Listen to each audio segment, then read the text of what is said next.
கடகராசி அன்பர்கள் அனைவருக்கும் வணக்கங்க. விதி நம்மள கட்டுப்படுத்துதா இல்ல நம்ம தான் விதியை மாத்துவோமா? உங்க வாழ்க்கை பாதைய திருப்பி எழுப்புற ஒரு ரகசியம். எத்தனை முயற்சி செஞ்சாலும் முன்னேற முடியலையா? உங்க விதி எப்பொழுதும் உங்களுக்கு தடையா நிக்குதா? 1000 வருடம் பழமையான விருட்ச சாஸ்திரம் உங்க வாழ்க்கை முழுக்க மாற்ற போகுதுங்க. இன்று அந்த ரகசியத்தை நீங்க தெரிஞ்சுக்க கூடிய நேரம் வந்துருச்சு. இந்த பதிவு கடகராசி அன்பர்களுக்கு ரொம்பவே பயனுள்ளதா இருக்க போகுது. முதன்முறையா நீங்க நம்ம சேனலை பாக்குறீங்கன்னா மறக்காம சப்ஸ்கிரைப் பண்ணி வச்சுக்கோங்க. விதியை மாற்றி அமைக்கக்கூடிய விருட்ச சாஸ்திரம் டிஎன்ஏ கர்ம வினையிலிருந்து விடுபடக்கூடியதற்கான அற்புதமான விஷயங்களை இப்ப நம்ம பாக்குறோம். கடகராசி அன்பர்களே, கடகராசிக்கு அதிபதி பாத்தீங்க அப்படின்னா அதனுடைய தாந்திரிக சின்னம் நண்டு. இது எல்லாருக்குமே தெரிஞ்சிருக்கும். ஒரு நல்ல தாய்மையின் அடையாளமே இந்த கடகராசி அன்பர்கள் தான்.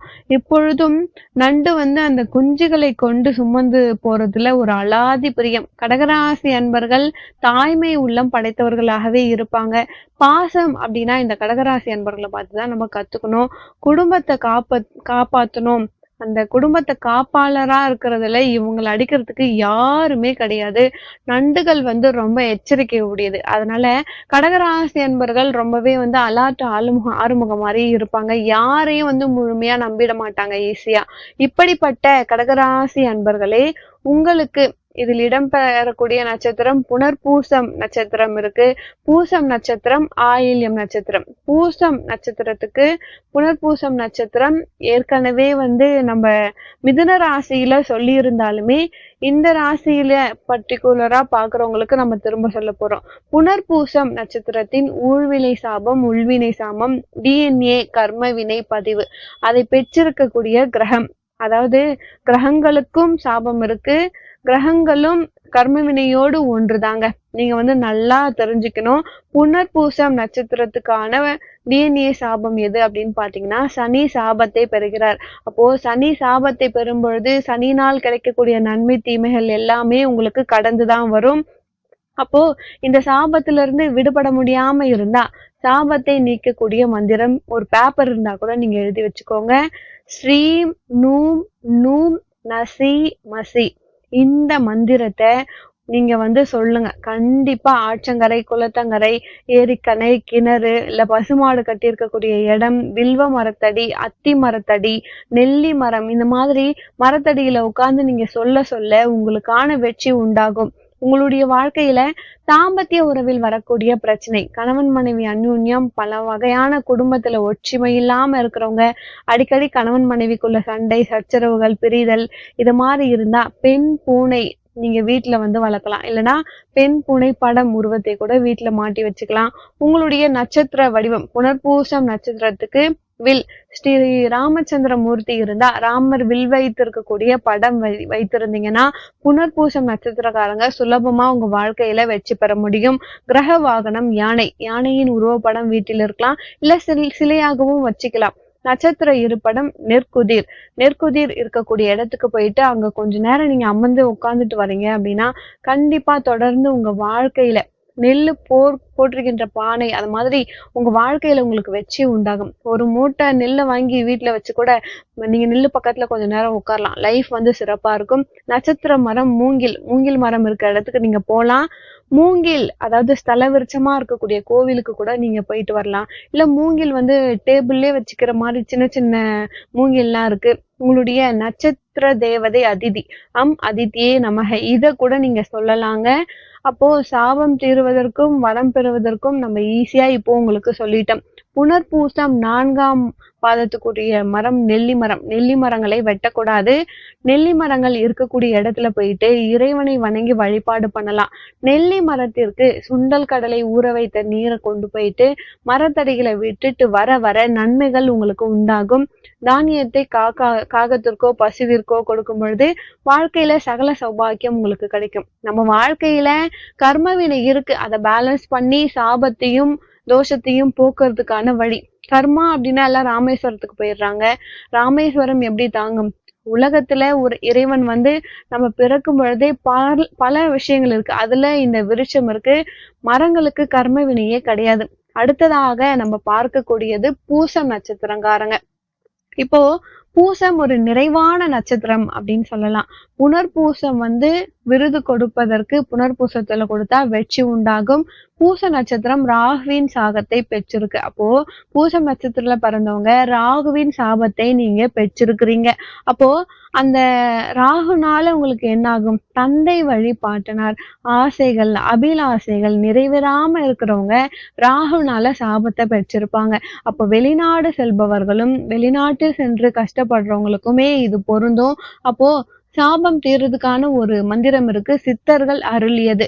அந்த மந்திரம் என்ன ஆகும் அப்படின்னு நீங்க கேட்டீங்கன்னா, ஹரீம் ஸ்ரீம் நசி மசி ஆ போட்டு ரீம், ஹரீம் ஸ்ரீம் நசி மசி, அவ்வளவுதாங்க.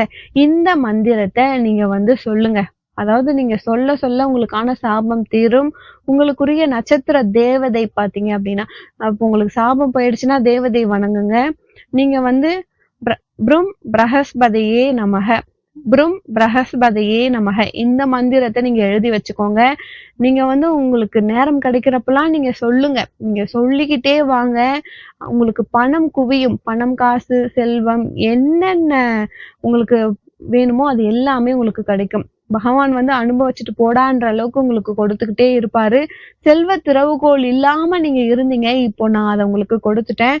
நீங்க வந்து பாவத்தை விரட்டுங்க, சாபத்தை விரட்டுங்க, யோகத்தை அடையுங்க, அவ்வளவுதான். That's all. இப்போ தாம்பத்திய உறவுகள குறைபாடு இருக்கு, கணவன் மனைவிக்குள்ள பிரச்சனை, எல்லாமே அப்படிதான் இருக்கு. அப்ப நம்ம என்ன செய்யறது? ஆணும் பெண்ணும் என்ன, நம்ம வந்து நம்ம சின்ன சின்ன சண்டை வரும், சின்ன சின்ன பிரச்சனை வரும், பொருதாம இருக்கும், கிரக அவஸ்தை இருக்கும், ஏதோ ஒண்ணு. சரி, அதுக்கு இப்போ நம்ம என்ன பண்ணலாம்? ஆண் ஆடு, அதாவது ஆண் ஆட பார்க்க பார்க்க கண்டிப்பா இந்த குறைபாடு உங்களுக்கு சரியாகிடும்.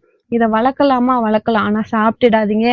ஆணாடு உருவத்தை கூட நீங்க அழகா பிரேம் போட்டு கூட வச்சுக்கோங்க. அதுவுமே சிறப்பா இருக்கும். நீங்க உங்க வீட்டுல வந்து அந்த போட்டோவா மாட்டி நீங்க பார்க்க பார்க்க உங்களுக்குள்ள ஒரு நல்ல மாற்றம் நிகழ்றத நீங்களே கண்கூடா பார்ப்பீங்க. இப்போ வாழ்க்கையில நீங்க வெற்றி பெறணும் அப்படின்னா என்ன? நட்சத்திர குறியீடுகள் இருக்கு.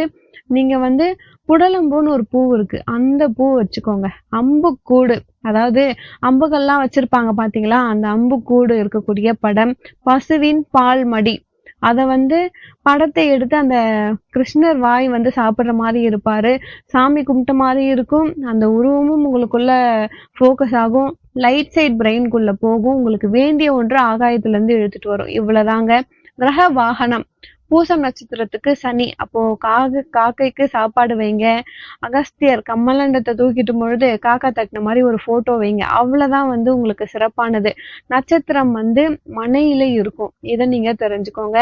நட்சத்திரம் பூச நட்சத்திரம் இருக்கக்கூடிய இடம் மனை, அதாவது காலி மனைகள், கட்டிட மனைகள்லாம் இருக்கும் பாத்தீங்களா, அந்த மனை, அந்த மாதிரி இடத்துக்கு ஃப்ரீயா நீங்க வந்து போயிட்டு வாங்க. நட்சத்திர மரம் அரச மரங்க, அதாவது அரச மரத்துக்கு போயிட்டு நீங்க பிள்ளையார கும்பிட்ட மாதிரி இருக்கும், மரத்தையும் தொட்ட மாதிரி இருக்கும். அரசிலையை எடுத்து உங்க பேரெல்லாம் எழுதி, நான் நல்லா இருக்கேன், அமோகமா இருக்கேன் அப்படின்னு எழுதி பிள்ளையாருக்கு நீங்க மாலையா போடுங்க. ஒரு ரொம்ப ஈஸியான ஒரு வேள்வி. நட்சத்திர பட்சி வந்து நீர்க்காகம் குளத்தங்கரையில நீந்திக்கிட்டு இருக்கும், அதுக்கு போயிட்டு நீங்க உணவு போடுங்க. கண்டிப்பா உங்களால வெற்றி பெற முடியுங்க. இப்போ அடுத்து இன்னொரு ஒரு நட்சத்திரம் இருக்கு, ஆயில்யம் நட்சத்திரம். அந்த ஆயில்யம் நட்சத்திரத்துக்குரிய டிஎன்ஏ சாபம் என்ன அப்படின்னா, சூரியன் சாபத்தை பெறுகிறாருங்க. அப்போ சூரியன்னா என்ன ஆகும்? அப்பா, அரசாங்கம், அரசியல், மருந்து, உடம்புல எலும்பு, ஏதாவது ஒரு பிரச்சனைகள் வரும். நன்மையும் தரும், தீமையும் தரும். அப்பா வேலை இல்லாம இருப்பாரு, அப்பாவுக்கும் பிள்ளைக்கும் ஆகாம இருக்கும். இல்ல சந்தோஷமாவும் இருப்பாங்க, விட்டு கொடுக்கவும் மாட்டாங்க. இது மாதிரி ஏதாவது ஒரு வகையில இருக்கும். அப்பாவுடைய சொத்துக்கள்ல பிரச்சனை இருக்கும். சாபம் அப்படின்னாலே அப்படிதானங்க. அது ஏன் வந்தது, என்ன வந்ததுன்னு தெரிஞ்சு என்ன பண்ண போறோம்? ஒண்ணுமே வந்து செய்ய முடியாது. அப்போ ஒரு சாப்பாடு செஞ்சுட்டாங்கன்னா அனுபவிச்சுட்டு போகணும். சாப்பிட்டு நல்லா இருக்கா, 5 ஸ்டார் மார்க் போடலாம், அவ்வளவுதான் வந்து சொல்லணும். அதை வந்து விதண்டாவாதம் பேசி நம்ம என்ன பண்ண போறோம்? சாப்பாடு ஏதோ ஒண்ணு வந்துருச்சு, அப்போ சாபமும் உங்களுக்கு வந்துருச்சு, அதுக்கு நம்ம என்ன பண்ண முடியும்? ஆயிலம் நட்சத்திரத்துக்கு சூரியன் சாபம், சாபம் தீரக்கூடிய மந்திரம் எழுதிக்கோங்க. அம் ஸ்ரீம் நசி மசி, அவ்வளவுதான். அம், ஸ்ரீம், நசி, மசி. அவ்வளவுதாங்க. இத நீங்க சொல்லிக்கிட்டே இருங்க. கண்டிப்பா உங்க சாபம் தீரும். சாபம் தீர மந்திரம் சொல்லியாச்சு. உங்களுக்கான தேவதை, உங்க நட்சத்திரத்துக்கான தேவதை, அது என்னைக்காச்சும் காத்திருக்கு. நீ என் பக்கம் வரமாட்டியா அப்படின்னு கேக்குது. அப்போ சர்ப்பங்கள், ஷம் சர்வேத்யோய நமக, ஷம் சர்வேத்யோம நமக, இதுதான் மந்திரம். நீங்க சொல்லுங்க. தாம்பத்திய உறவுல ஏதாவது குறைபாடு இருக்கு, பிரச்சனை இருக்கு, இருக்கத்தான் செய்யும். அப்போ ஆண் பூனை, அதனுடைய படம், அதை நீங்க வச்சுக்கோங்க. இல்லைன்னா வீட்டுல வளர்த்துட்டு வாங்க. அப்படி இல்லைன்னா சில மாற்றம் உங்களுக்கு நிகழும் நீங்க இதெல்லாம் பண்ணும் பொழுது. நட்சத்திர குறியீடுகள், சர்ப்பமுள்ள படம் வீட்டுல வைக்கலாமா? கண்டிப்பா வைக்கலாம். படம் இருக்கத்தால என்ன பிரச்சனை வரப்போகுது? கண்டிப்பா நீங்க வைக்கலாம். சிவபெருமான் கழுத்துல சுத்திட்டு இருக்கும் பாத்தீங்களா? அத மாதிரி கூட தனியா வச்சாதான் ஏன்டா அப்படின்னு கேட்பாங்க. வாழ்க்கையில வெற்றி பெறணும் அப்படின்னா அம்மிக்கல் வாங்கி சின்னதா வாங்கி ஒரு சின்ன இடத்துல கூட வச்சுக்கோங்க. உங்க கண் பார்வையில படம் மாதிரி வச்சுக்கோங்க. அப்போ அதுவுமே உங்களுக்கு சிறப்பா இருக்கும். அம்மிக்கல்லுக்கு உங்களுடைய நட்சத்திரத்தன்னைக்கு ஒரு தீபம் கூட நீங்க ஏத்தி வைக்கலாம். ஒரு நல்ல மாற்றம் உங்களுக்கு நிகழும். நட்சத்திர இருப்பிடம் எங்க இருக்குன்னு கேட்டீங்கன்னா, குப்பையில தாங்க இருக்கு. குப்பையா அப்படின்னு உங்களுக்கு இருக்கும். அதாவது குப்பை இடத்துக்கு அப்போ சொல்றேன்னு நீங்க கேட்கலாம். வேற என்ன செய்ய சொல்றது? குப்பை குப்பை மேடு இருக்கா? அந்த பக்கம் போங்க. அங்க ஒரு டீ கடையில ஒரு டீ சாப்பிடுங்க. கொஞ்ச நேரம் அந்த இடத்துல உட்காருங்க. அப்போ குப்பையை கால்ல நீங்க மிதிக்க கூடாது. என்னதான் சொல்ல வரீங்கன்னு கேட்டா, இதெல்லாம் தாந்திரீக பரிகாரம். அதாவது நீங்க அங்க போங்க, இங்க போங்க, இவ்வளவு செலவு பண்ணுங்க அப்படின்ட்டு நான் உங்களுக்கு சொல்ல வரலங்க. அப்போ இந்த குப்பை இத மட்டும் நீங்க பண்ணுங்க. நட்சத்திர மரம் என்ன அப்படின்னு நீங்க கேட்டீங்கன்னா, புன்னை மரம். புன்னை மரத்தை வளர்க்கலாம். கண்டிப்பா நீங்க உங்க வீட்டுல வளர்க்கலாம். ரொம்ப ரொம்ப நல்லது. உங்களுக்கு ஸ்தல விருட்சம் இருக்கக்கூடிய கோவிலுக்கு கூட நீங்க போயிட்டு வரலாம். பட்சி என்னன்னு கேட்டீங்கன்னா, கிச்சிலி பறவை, மாங்குயில். இந்த பாட்டெல்லாம் வரும் பாத்தீங்களா? மாங்குயிலேன்னு அந்த படத்தை வாங்கி உங்க வீட்டுல நீங்க வச்சுக்கலாம். சரி, இப்போ நல்லது, இவ்வளோ விஷயம் நான் உங்களுக்கு சொல்லிட்டேன்.